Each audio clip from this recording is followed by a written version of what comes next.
So you can see here I'm opening it up right now. I'm switching out the main head for this one right here so that I can start shaving my head and getting the longer hair.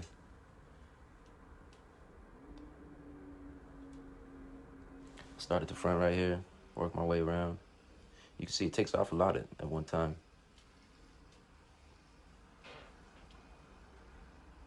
Gotta get both sides.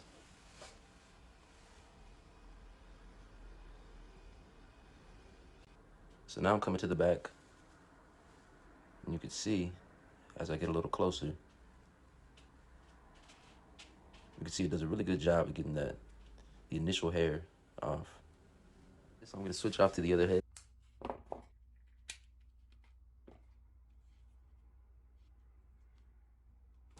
can see it eats right through the hair. It's not a problem at all. You could do this wet or dry.